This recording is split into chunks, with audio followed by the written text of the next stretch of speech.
You know, something must be wrong when almost every single song has sex as its basis. When rap stars get famous after making lyrics that are shameless. When a woman is expected to sleep with a man who doesn't even know what her name is. And when artists are paid to degrade the very women that have made them. To the point they are nothing more than pieces of plastic that we can dispose of once they are no longer attractive. It's sickening and sadistic that this world's become so misogynistic. And you can call me unrealistic, but just listen to the statistics. 7 in 10 men view porn, while over 75 million are addicted. 68 million requests a day for pornographic pictures, making 1 in 4 searches sexually related.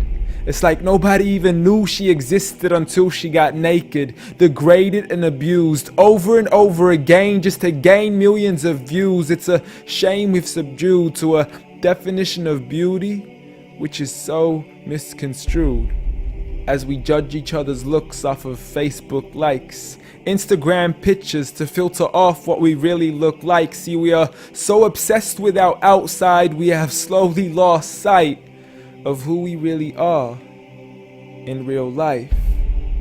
I mean, it's sad to see so many teens lose their self-esteem. Looking at these magazines thinking they have to look like what they see. Please, you are worth much more than a 2D image on a screen. You are a living, breathing human being. If only you knew what you really mean. Just look into your history books and begin to read of all the girls in the world who were capable to achieve, and you will surely see with certainty females like Fatima al-Fihri, who opened the first ever university, Rufaida al-Islamiyya, the first nurse to perform surgery, and Aisha bint Abi Bakr, the greatest female scholar in eternity. It's a shame you probably haven't even heard of these great female prodigies. Honestly, we don't need to give up our modesty in order to be successful, for you are worth much more than a commodity that is sexual. You have so much more potential if only you knew your worth.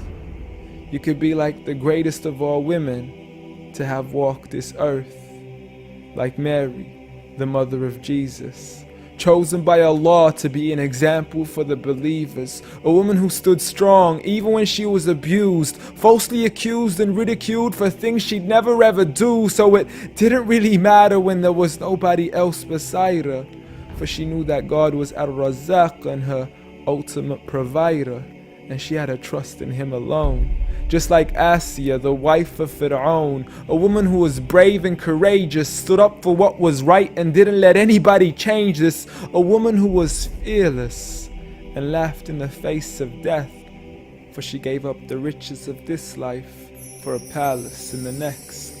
Next up, Khadija, the mother of the believers, a wealthy merchant who had nurtured the Prophet for over 25 years, his first wife, the love of his life, and the mother of his kids. She was the first to believe in him when nobody else ever did. She just is, beyond any words that can make you understand. So much so that even Allah sent her His salam. She was grand, and Allah assured her, just like her daughter, Fatima, the master of all women in paradise, a woman who would shine so bright she was nicknamed as Zahra, the splendid one with the most generous of hearts, a woman who gave up so much of her food she had no choice but to fast. She would fight on behalf of her father even as a little girl.